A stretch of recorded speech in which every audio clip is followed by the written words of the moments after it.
Assalamualaikum warahmatullahi wabarakatuh. A'udzubillahi minasyaitonir rajim. Bismillahirrahmanirrahim. Selamat berjumpa lagi sahabat-sahabat dan teman-teman semua di dalam program belajar membaca Al-Quran langsung dari ayat Al-Quran itu sendiri. Dan hari ini kita akan membaca ayat yang ke-103 dan 104 yang dalam siri yang ke-55. Iaitu kita masih berada dalam juzuk yang pertama, iaitu surah yang kedua, surah Al-Baqarah. InsyaAllah kita akan meneruskan pembelajaran kita. Sebelum saya meneruskan pembelajaran kita ini, saya suka berpesan iaitu supaya ramai yang view tapi tidak subscribe. Untuk meneruskan pembelajaran ini sehingga tamat, maka hendaklah kita subscribe supaya kita akan dapat notifikasi daripada YouTube bahawa ada video baru yang diwaralkan kepada sahabat-sahabat dan teman-teman. Bagi yang dah telah subscribe dan kemudian yang baru subscribe pun terus share dengan kawan-kawan yang lain, iaitu kita mengambil faedah, iaitu faedah pahala kerana mengajak orang belajar membaca Al-Quran. Mudah-mudahan kita semua, saya mengajar sahabat-sahabat dan teman-teman yang belajar, dan mereka mungkin perbuatan kita mengajak orang-orang lain belajar dan mereka datang belajar sama ada datang atau tidak bersama kita, iaitu kita akan dirahmati dan diberkati oleh Allah SWT, dan kita mohon kebijaksanaan agar dicurahkan kepada kita semua supaya kita semua dapat membaca Al-Quran dengan tartil, iaitu dengan betul, insyaAllah. Kita teruskan pembelajaran kita pada hari ini.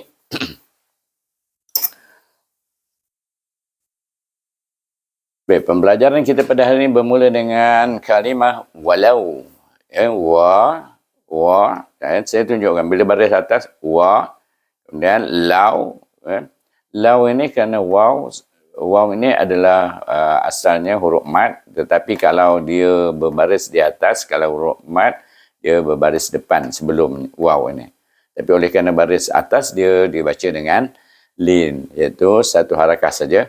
Walau, dengan lembut yang kita baca, walau. Kemudian kita jumpa kalimah annahum. Baik, saya lama di sini. An bunyi. Kenapa? Kerana nun itu bertasydid, iaitu hamzah di atas a, ditasydid dengan huruf nun. Jadi an, bila kita gabungkan bunyinya an dengan dengung. Itu yang maksudnya wajibul gunnah hukumnya.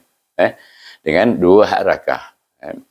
Tapi kita baru belajar bunyi sampai kita rasa bunyi betul-betul berdengung, sampai pangkal hidung kita bergetar. In mulut kita, rongga mulut kita pun bergetar apabila kita dengungkan huruf nun ini. Baik. Kemudian kita jumpa hal baris depan, hu, kemudian dia digabungkan dengan mim yang mati. Maka kita guna hukum mim mati. Apabila mim mati bertemu dengan huruf berikutnya, huruf yang berikut hamzah itu huruf izhar, maka kita kena baca dengan izhar syafawi. Bunyinya annahum, satu harakah saja. Terus tutup bibir, kemudian buka balik semula untuk menyebut kalimah manu. Baik. Seperti biasa, sebelum huruf mad, apabila hamzah mendahului huruf mad, maka kita baca dengan mad badal. Panjangnya sama macam mad asli, dua harakah. Tapi nama hukumnya mad badal. Iaitu mim baris apa? Atas. Iaitu ma, nu. Suku kata berikutnya ialah nu. Iaitu sebelum waw baris depan, kita baca dengan mad asli. Panjang dua harakah. Jadi, dua, satu, dua. Amanu, baru sedap bunyinya. Kalau kita baca amanu, dah jadi lain bunyinya. Kalau kita dah biasa baca amanu, jadi kita kalau tersilap kita baca panjangnya di mim ke ataupun pendekkan a tu, jadi lain bunyinya. Baik, kita pergi kepada kalimah berikutnya, iaitu perhatikan baris di atas sana. Bunyinya apa? Suku kata yang pertama bunyinya wa, tetapi tidak wa. Kerana dia bertasydid huruf ta. Wat. Diwasalkan di sini. Hamzah wasal ada dengan huruf ta. Jadi, ta ni huruf hamas. Wat. Bunyinya ada angin bunyinya. Kemudian ta di atas ta pula. Tadi tasydid. Kemudian ta. Kemudian qaf depan. Qaf di atas. Qa bertemu dengan waw. Baik. Sebelum waw baris di atas, siapa baca waw itu jadi huruf apa? Huruf lin. Jadi kita baca wattaqau. Wattaqau, qau, iaitu huruf isti'la, qaf itu, iaitu pangkal lidah kita terangkat. Kemudian kita pergi kepada kalimah berikutnya, lamathubatum. Lamathubatum. Baik. La sebaca satu harakah, ma sebaca satu harakah, lama, thu panjang sedikit, menunjukkan dia adalah mad asli. Sebab sebelum waw itu baris hadapan. Ingat tu. Sebelum waw baris hadapan, baru waw itu jadi mad asli. Jadi, la masu, ba pun satu harakah aja, ba, baris atas. Kemudian, ta ini baris dua depan. Bertemu pula dengan mim. Baik. Apabila tanwin bertemu dengan huruf mim, maka suku kata tun itu kita akan baca dengan tum, iaitu diidghamkan tanwin itu dengan huruf min. Jadi, apa huruf mim ini? Kita baca la masubatum. Baik, ada dengung. Dengung dua harakah. Idgham ma'al gunnah. Ma'al ni berarti kita baca, kita idghamkan huruf ta yang tanwin ini dengan huruf min. Jadi bacanya dengan dua harakah dengan dengung. Baik, kita pergi kalimah berikutnya. Kalimah satu saja suku katanya min, iaitu cuma nun itu ada tanda mati, menunjukkan dia dibaca dengan izhar. Betul ke dia baca dengan izhar? Betul ke saya bubuh tanda mati itu? Itu kalau dalam Quran ada tanda mati. Ataupun kalau saya tak ingat tentang Quran, kita perhatikan tulisan sini saja.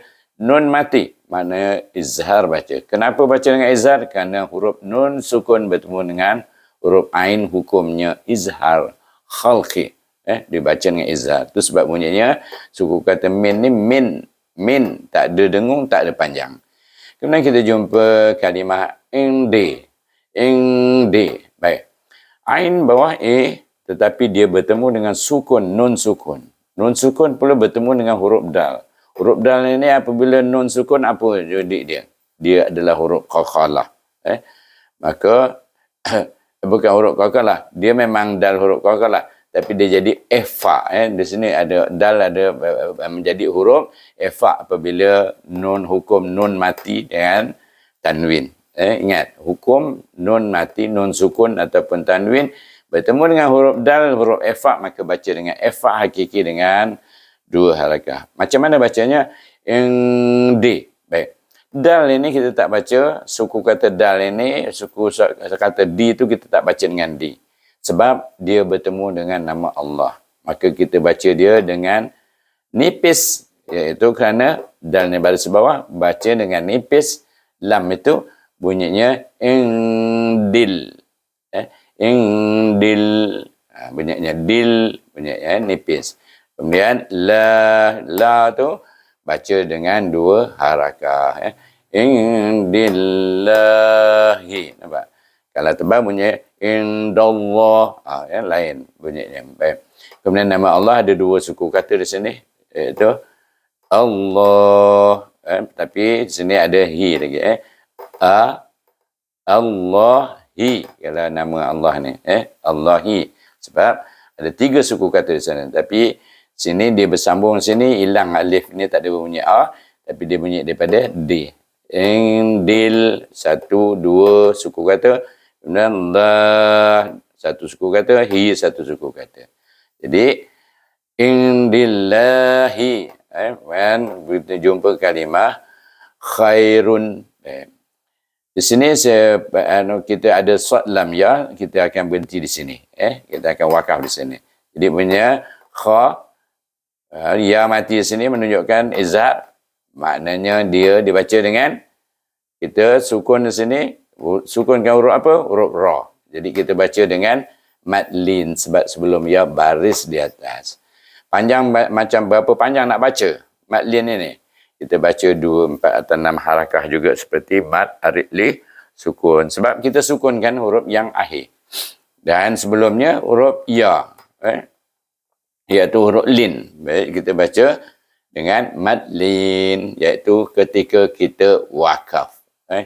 Kalau kita sambung, maknanya kalau kita wasal, saya bagi tahu supaya walaupun kita berhenti kat sini, kalau kita wasal, sebab dia aula dia wasal sod lam ya ni, jadi tanwin baris depan ni bertemu dengan lam di sini. Maknanya kita kena baca khairul law. Iaitu kita idghamkan tanwin ini dengan huruf lam. Bacaannya apa? Iaitu bila gunnah. Sebab nun sukun atau tanwin bertemu dengan huruf ra atau lam, dia akan dibaca dengan idgham tetapi bila gunnah, tanpa dengung. Ingat? Ingat tu dua je huruf, lam dengan ra saja. Ingat nun sukun, tanwin bertemu dengan lam atau ra, maka kita baca dengan bila gunnah, tak ada dengung.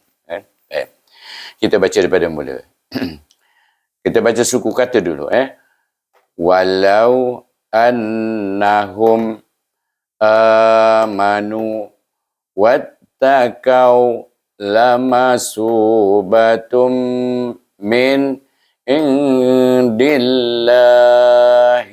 khair. Jadi itu kita baca ikut suku kata dengan satu-satu tersebut. Baik, sekarang kita baca dengan lancar. A'udzubillahi minasyaitonirrajim. Walau annahum amanu wattaqaw lamasubatum min indillahi khair. Dapat? Kemudian kita sambung kalimah berikutnya. Sana kita dah wakaf. Kita sambung. Lam di atas lam bertemu dengan waw yang mati, digabungkan dengan waw yang mati, jadi waw jadi huruf lin. Jadi bacanya lau, lau, macam sana khair. Baik, ni lau. Kemudian kita jumpa kalimah kanu. Ka di sini kenapa baca panjang? Kerana dia ada alif. Selepas huruf ada alif dan kaf itu baris di atas. Sebelum alif baris di atas baca dengan mat asli. Nu pun sama juga. Waw sebelum waw ada baris depan, iaitu kanu. Kemudian kita pergi kepada kalimah berikutnya. Ya digabungkan dengan ain yang mati. Bunyinya, kalau ya saja apa bunyinya? Ya. Ya, buka mulut. Ya. Kemudian mati dengan ain, pergi kepada tengah halqum. Ya. Pergi. Ya. Bunyinya. Kemudian lam di atas, lam, mim depan, mu juga bertemu dengan nun di sini, tapi nun ini kita sukunkan. Ini adalah ya'lamuna. Ya'lamuna tertinggal baris dia. Okey. Tapi kita sukun, jadi bila kita sukun, kita akan matikan huruf nun itu. Bunyinya ya'lamun. Sebab ma'alif sukun dia boleh baca 2, 4 atau 6 harakah. Baik, kita baca daripada mula. Oleh kerana dah habis ayat yang ke-103 daripada sana tadi. Ini pendek saja, tiga kalimah ada. Lau satu kalimah, kanu satu kalimah, ya'lamun satu kalimah. Baik. Kita baca dengan satu-satu suku kata. Lau, kanu, ya'lamun. Mun, naikkan lidah kita ke makhraj nun. Iaitu letakkan lidah kita ke makhraj nun. Baru jadi dia betul bacanya. Mula-mula mu, waw tu kan muncul sikit bibir kita. Mun, baru kita naikkan lidah kita. Jadi bacaan lancar. Lau kanu ya'lamun. Okey, dapat semua. Kita dah baca. Ayat yang ke-103 lengkap dah kita baca.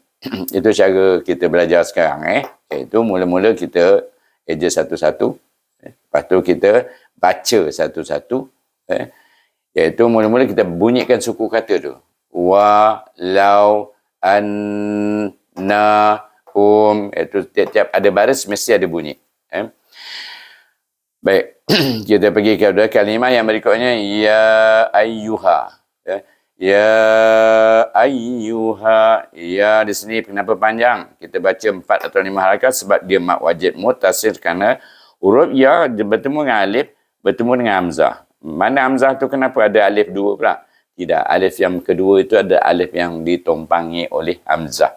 Yang dibaca hamzah alif itu hanya sebagai pembawa hamzah. Jadi Ya alif ini bertemu dengan hamzah, maka kita guna hukum mad wajib muttasil sebab dia bertemu hamzah dalam satu kalimah. Satu kalimah. Baik, bila satu kalimah kita baca panjang 45 harakat. Kemudian sini apa? Tadi a, kemudian perhatikan hamzah ini dia tak boleh baca a kerana dia digabungkan dengan ya di sini. Dia sebab ya bertasydid. Jadi kita baca ai, sebab sebelum ya baris atas. Baca dia macam mad lin. Macam baca dengan lin, macam huruf lin, ya.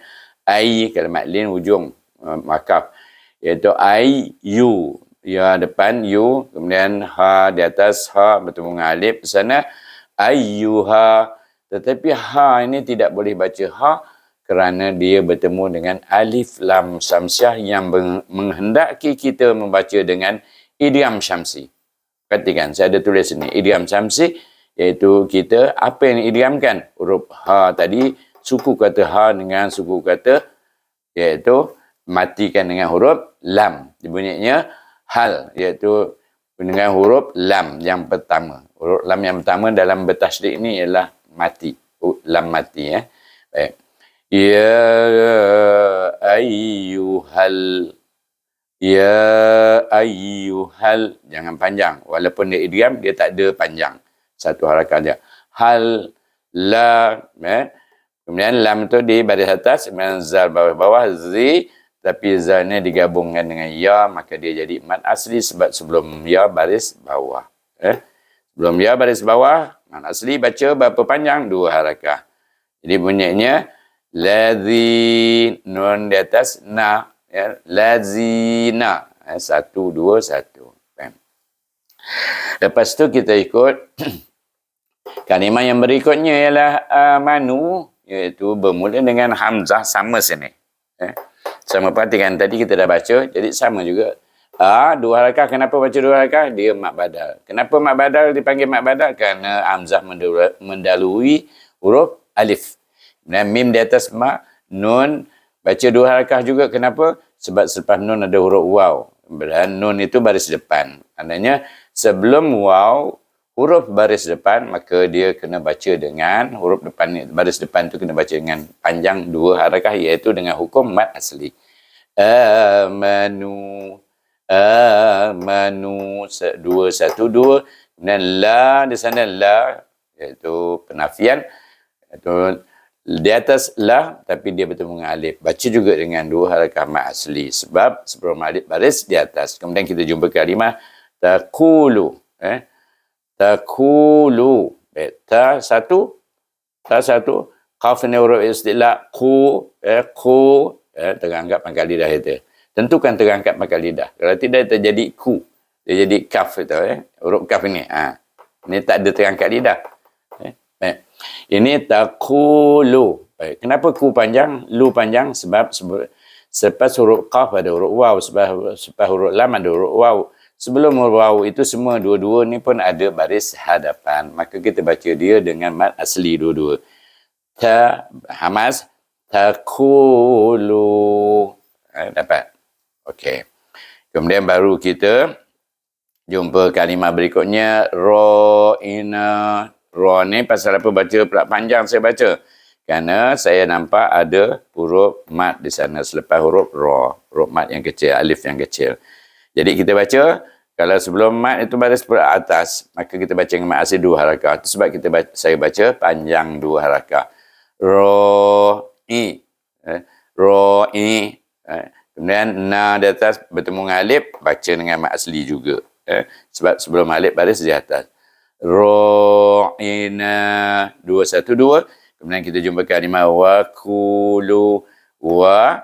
Kemudian sama juga dengan sini. Tapi sini taqulu, sini waqulu.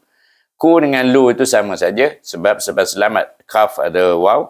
So istilah iaitu qaf itu, kemudian sebab selam pun ada waw. Sebelum waw itu baris depan, sebelum waw yang pertama itu pun baris depan. Waqulu baca dengan mad asli, lu mad asli, ku pun mad asli. Baik, tidak. Apabila baca di sini mad asli, tetapi yang akhir ni, lu ini, nampak perhatikan, saya ada tulis wasal, dia diwasalkan dengan huruf nun, nun sukun.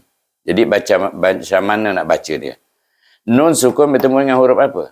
Tu mau kita ada banyak cerita bila nak menyebut suku kata lu ni tadi. Baik, tadi kalau dia saja, kita tutup ni wakulu mat asli dua-dua. Tetapi oleh kerana mat asli yang kedua ini bertemu dengan huruf nun sukun, bertemu dengan za. Za iaitu huruf ifa. Maka kita baca dengan ifa hakiki lu ni. Jadi bunyinya wakulun zur wakulun zurna. Baik, kalimah yang berikutnya lah zurna. Kalau kita baca dia saja, ingat hukum apabila kita baca dia bermula dengan hamzah wasal. Apa kita nak baca sini? Misal kata sini tak ada. Kita bermula dengan itu. Apa hukumnya? Kita nak baca. Kita perhatikan huruf yang ketiga. 1, 2, 3. Baris apa? Baris depan. Maka kita baca unzurna. Efa tetap efa. Tetapi di sini oleh kerana lu ini diwasalkan dengan huruf nun yang efa, yang sukun ini dan bertemu dengan huruf efa, huruf nun itu, maka kita baca dengan efa hakiki. Wa kulun zurna. Nah, baca dua harakat sebab sebelum selepas na ada alif, sebelum alif ada baris atas. Ingat tu hukum tu. Syarat dia itu. Baru jadi dia mad asli na ni. Saya tak tulis mad asli ni. Tapi ingat, kalau apabila nun bertemu dengan sebelum baris atas. Yang saya tulis sini ra tebal. Baik. Kemudian kita jumpa kalimah wasma'u. Wasma'u selepas itu ada qaf lam ya, dia aulanya kita wakaf. Jadi kita wakaf kat sini. Kita bunyikan dulu sungguh katanya. Waw ni baris atas. Wa. Kalau bunyi dia saja wa, tetapi dia digabungkan dengan sin yang mati. Diwasalkan dengan huruf sin yang mati, bunyi was.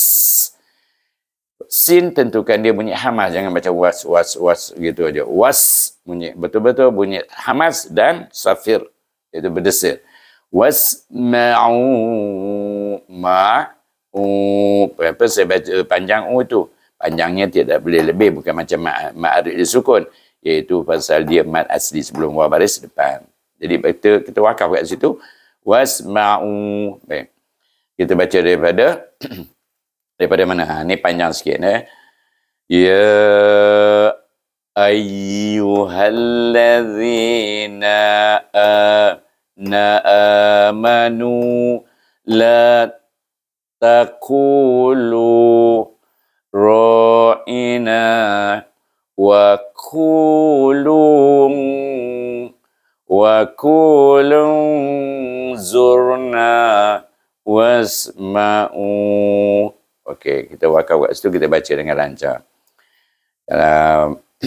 Oleh kerana kita dah mula tadi baca sini, kita tak payah baca auzubillah, kita terus sambung ayat ini, iaitu ya ayyuhallazina amanu la taqulu ra'ina wa qulun zurna wasma'u. Dua harkah. Yang panjang pula wasma'u. Tu salah. Sebab dia mat asli aja. Tak payah panjang. Kalau mat dia sukun atau mat lin boleh kita panjang. Kemudian kita sambung kalimah berikutnya. Selepas kita wakaf sana, tadi kita dah baca dua kali. Baik. Wa lil kafirina.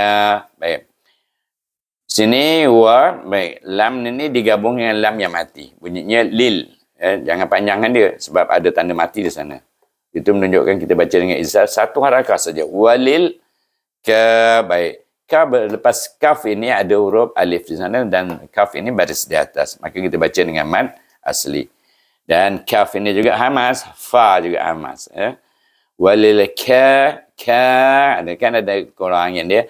Fi pun ada angin sebab dia hamas. Dan ri ra baca dengan nipis, baris bawah. Walil kafirina. Walil kafirina. Nah, satu harakah saja. Kemudian kita jumpa kalimah azabun. Baik. Saya baca okey, baris atas. Kemudian saya baca z panjang. Kenapa? Selepas huruf zal ini ada huruf alif. Dan sebelum alif itu zal ini baris di atas. Maka kita baca dengan mad asli 2 harakah. Azza. Tetapi kenapa saya baca bun? Perhatikan di sini. Dari tanda apabila atas huruf itu dia tanwin sebenarnya ni panggil tanwin. Tetapi tanwin ini bernombor 69. Dia tak sama. Dia bukan waw terbalik satu, waw betul satu. Jadi apa tanda itu menunjukkan kita kena baca dengan apa? Kena baca dengan izhar. Izhar apa? Perhatikan selepasnya. Apakah huruf selepasnya? Iaitu selepas huruf ba tanwin ini bertemu dengan hamzah.